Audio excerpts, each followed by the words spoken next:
Monggo kene Ndek. Jadi analisis itu bisa dilakukan secara deduktif dan induktif. Kalau kamu mengawali dari anu adalah.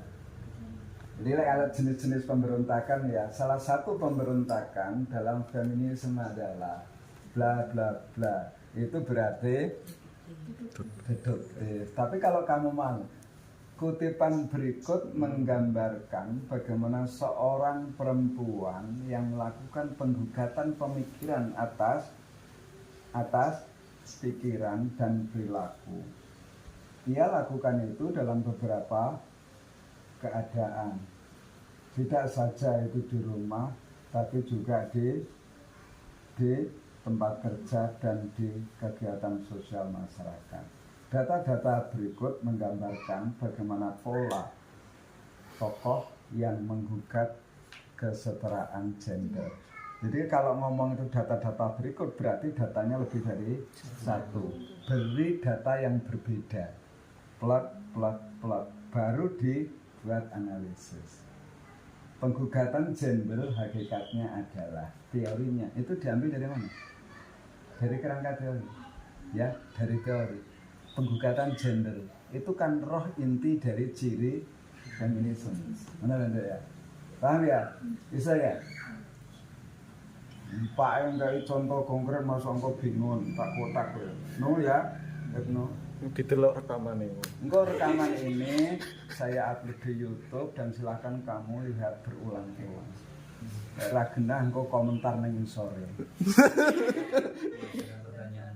Mengajukan pertanyaan. Bos, tolong ulangi ngene ya, enggak. Menyala bingin. Gitu ya. Jadi bab 1 2 3 berarti selesai. Dan saya minta tolong nanti sebelum ujian 2-3 hari ke depan ya.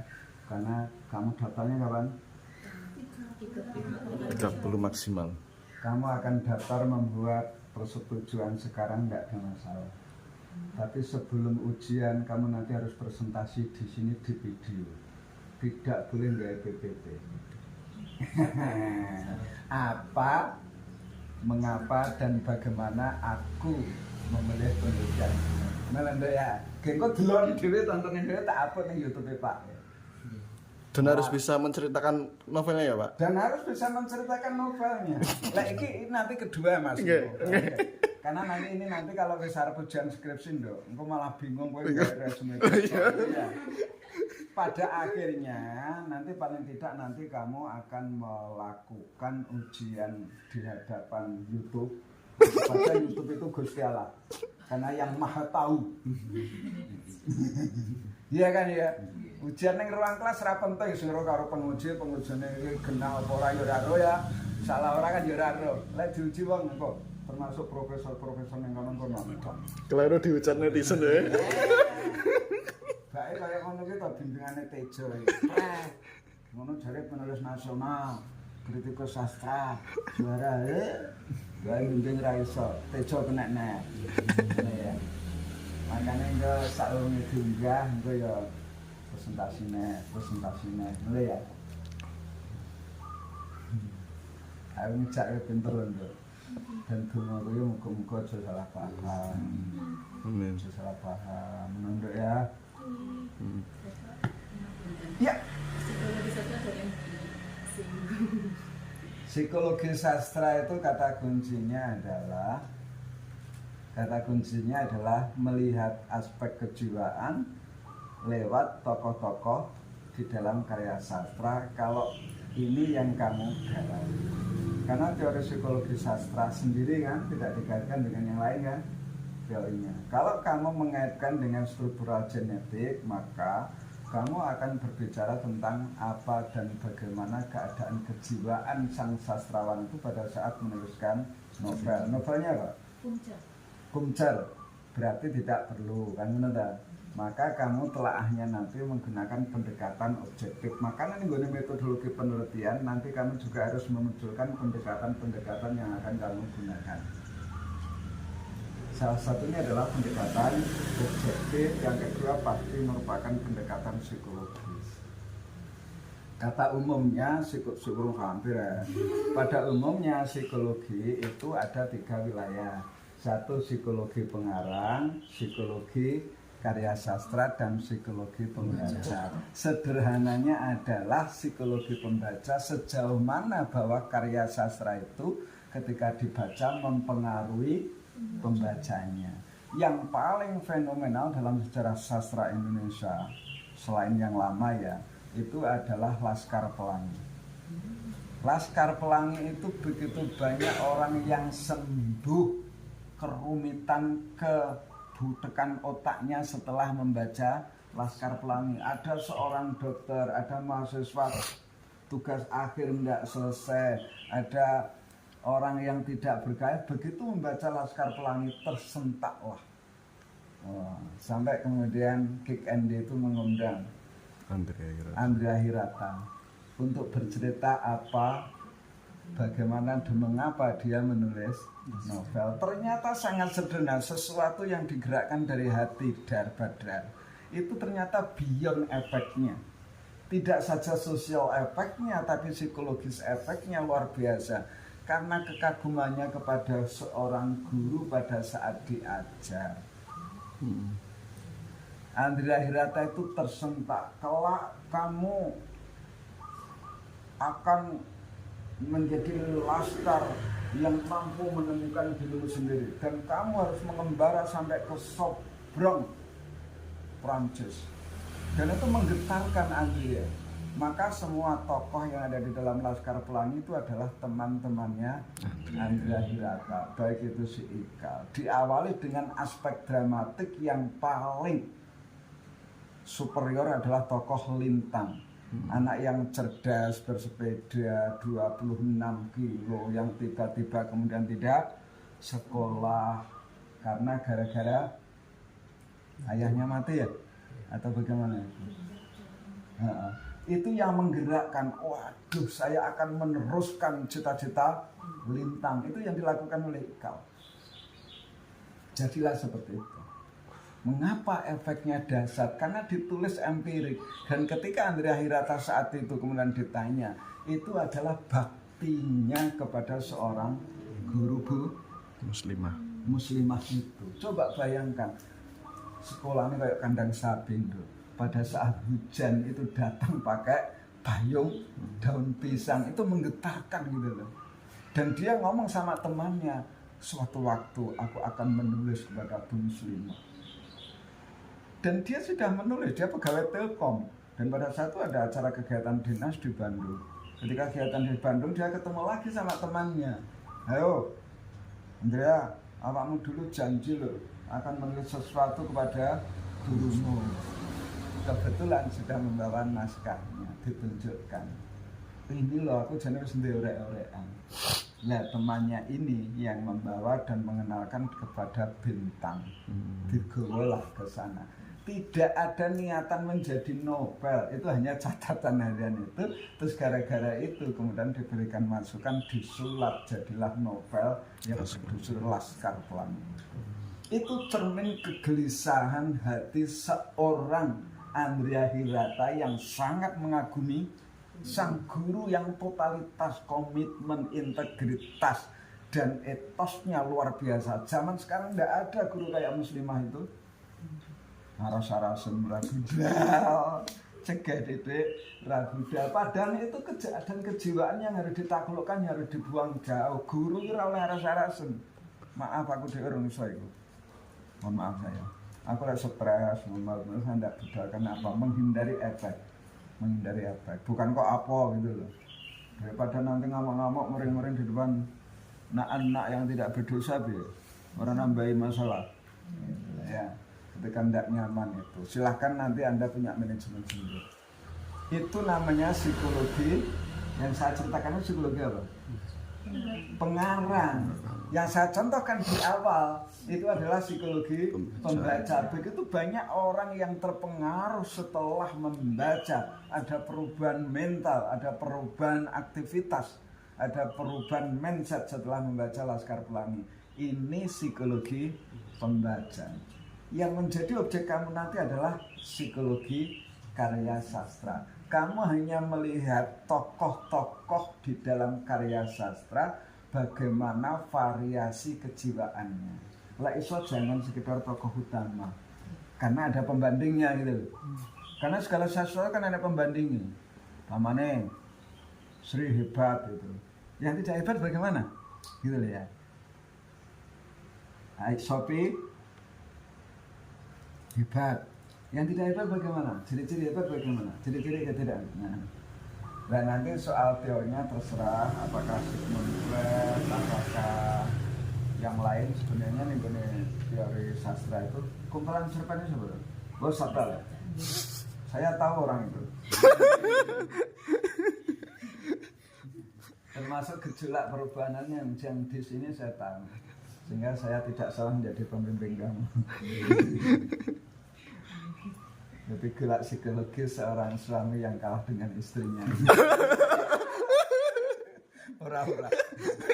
Bukan seorang suami yang berdemokrasi, mengorbankan diri secara kejauhan untuk ketahanan dan dinamika sebuah rumah tangga. Saya juga begitu ya.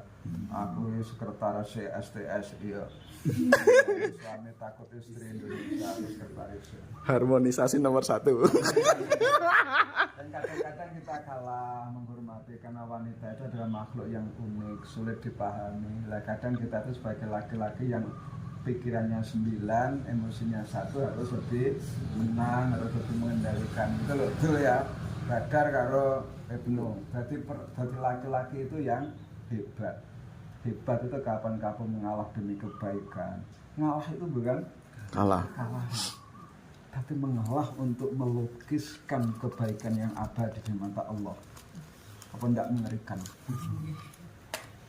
Biarkan cangkengnya orang ngomong, kita melukiskan pahala yang berat di mata orang, tapi kita ringan melakukan.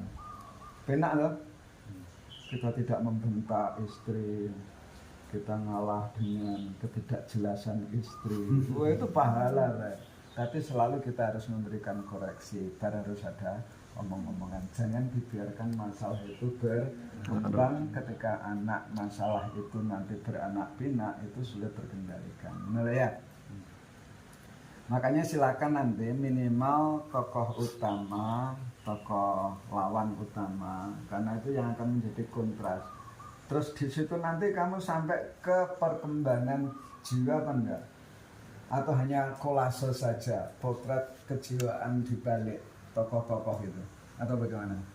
Enggak, sampai dari kolase. Enggak apa-apa. Yang penting itu kan warna-warna, karena cerpen itu kan potongan-potongan ya, beda dengan novel, sehingga kalau dinamika atau keutuhan psikologis itu kan tidak mungkin. Gitu ya Mas cerpenisnya. Betul. Jadi itu hanya potongan-potongan kolase gejolak kejiwaan apa bagaimana dan mengapa itu jadi penting untuk dikritisi nanti.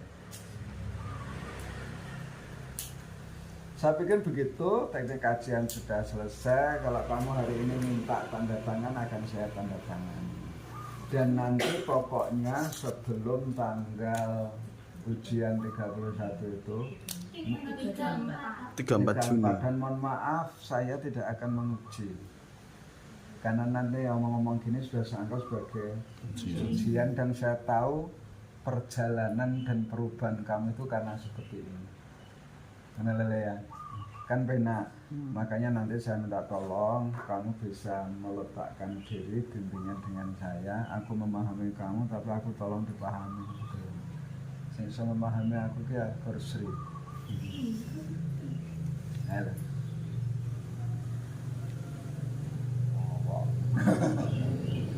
Dan kalau ngomong sama saya mas serius ya interaksi gitu loh, kita saling memperhatikan, fokus tatap muka aja bisa jadi malah masih sila pemahaman, apalagi buat sami bulanan kucing mas sama aku tuh bawa kucing gitu. Nah paham ya? Lalu ngurungane aku karo dolanan kucing terus mbak ilingi kucing apa tejo mbak bayane kucing terus mbak lus-lus sing di kowe mau lo tak anu lo.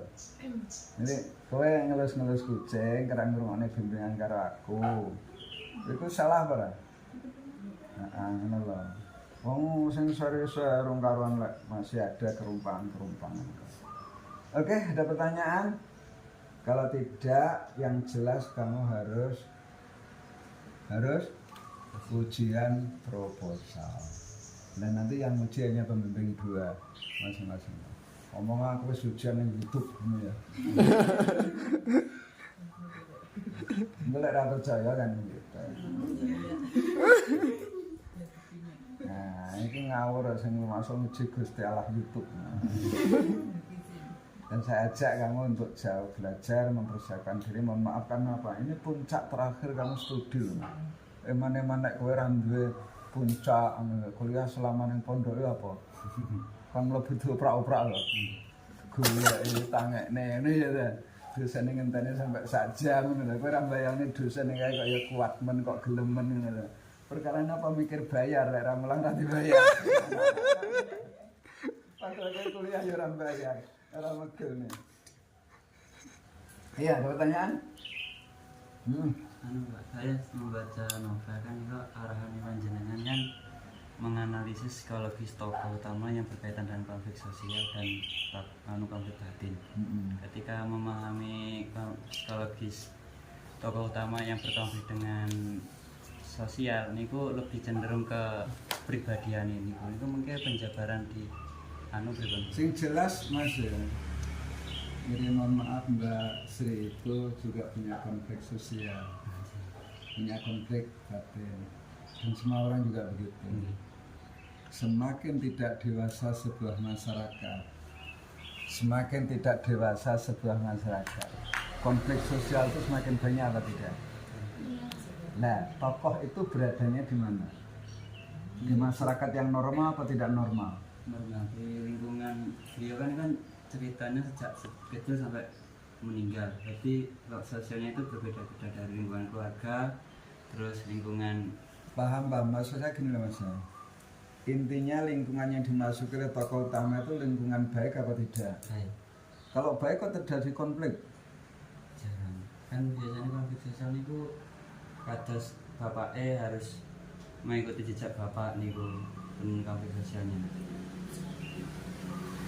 Terus mungkin konflik sosialnya lagi dengan pemerintahan Belanda di akhir, karena kan menceritakan pergerakan Indonesia di bagian bapak. Nah, penjajahan itu baik apa enggak? Enggak. Terus efek-efek dari Belanda, termasuk orang-orang anteknya Belanda, baik apa buruk? Ya jelas, ujungnya penjajahan itu konteks sosialnya tidak baik. Kalau ayah, pesan-pesan kebaikan ayah, ya itu jangan dianggap sebagai konflik sosial. Itu jelas konflik batin yang berasal dari tokoh sosial. Yang bermasalah adalah batin si tokoh. Mau duwe kebaikan kok bermasalah. Kowe dipelajari apik kok gelisah. Yang bermasalah siapa? Mana loh? Bisa membedakan ya? Kalau konflik sosial murni itu berasal dari realitas sosial yang negatif, itu selalu. Kalau kemudian realitas sosial itu positif, kok kemudian menimbulkan persoalan, itu dasar asalnya adalah sebuah konflik batin yang tidak normal. Konflik batin yang tidak normal itu ya, mohon maaf, sulit mengakui kesalahan, sulit menerima masukan, malu di depan umum ketika diingatkan, dan seterusnya itu banyak penanda-penanda konflik-konflik batin itu. Jadi konflik batin itu bisa bermula juga dari self esteem yang rendah. Tahu ya? Jadi self esteem itu citra diri. Jadi ketika awakmu itu sudah citra diri yang rendah, maka ketika kamu diperlakukan rendah orang lain menjadi masalah apa enggak? Tidak. Mohon maaf, saya pernah mengajar ya, ada anak seorang pelacur ketika mohon maaf dipegang susunya, dipegang bokongnya, dia tidak masalah. Saya sebagai gurunya masalah. Saya sampai tidak bisa ngajar. Saya hentikan proses kegiatan mengajar itu, saya minta tolong, mohon maaf saya tidak bisa berkata-kata apa-apa. Saya kembali ke ruang guru, anak yang bersangkutan itu saya panggil, saya tanya, Ndok, Cacah kok seperti itu kepada kamu ngapain? Ya enggak tahu Pak, kamu kok enggak marah? Ya kalau saya marah itu mereka tertawa loh Pak. Loh memangnya? Dia menunduk. Ada apa?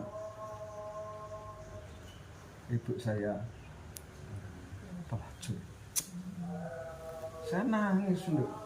Ketika dia mengaku ibu saya seorang pelacur, saya langsung memberikan teori terapi loh ya. Craft, cancel, replace, langsung saya mainkan. Seburuk-buruk seorang pelacur tidak menginginkan anaknya menjadi pelacur. Tolong itu kamu paham.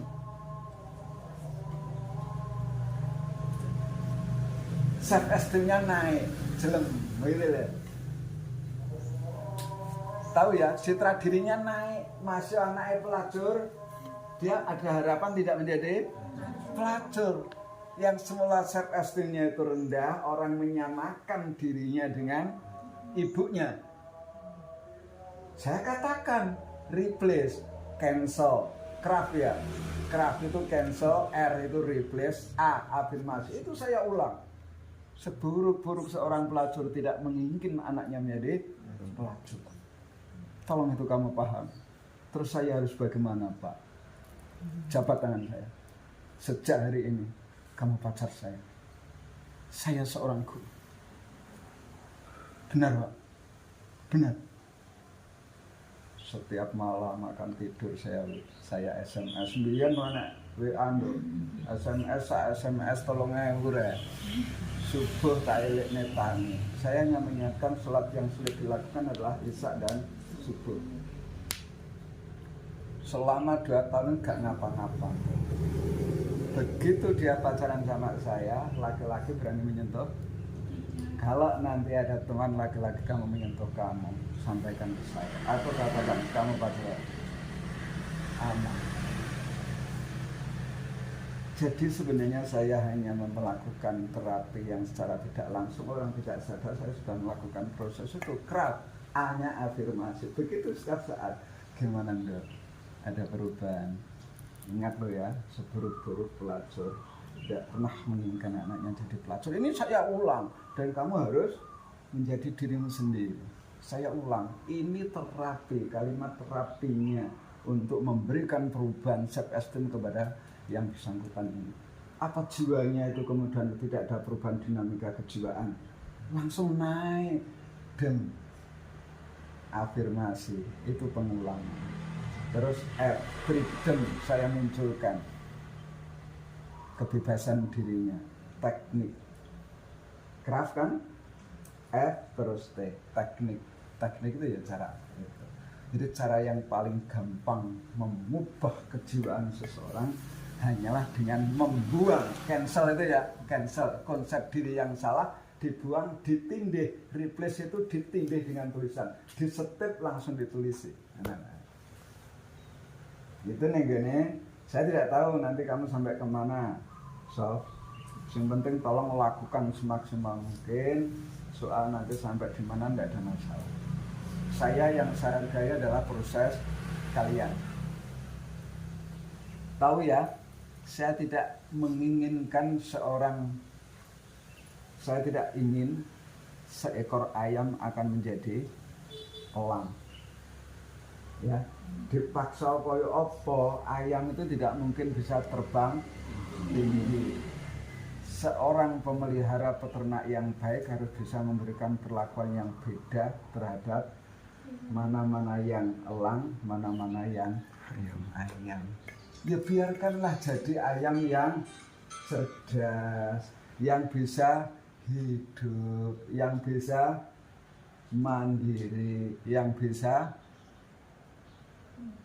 mencari makan, yang bisa begitu.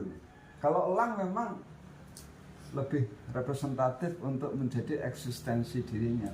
Seringkali yang salah yang dilakukan orang adalah meminta ayam untuk menjadi elang.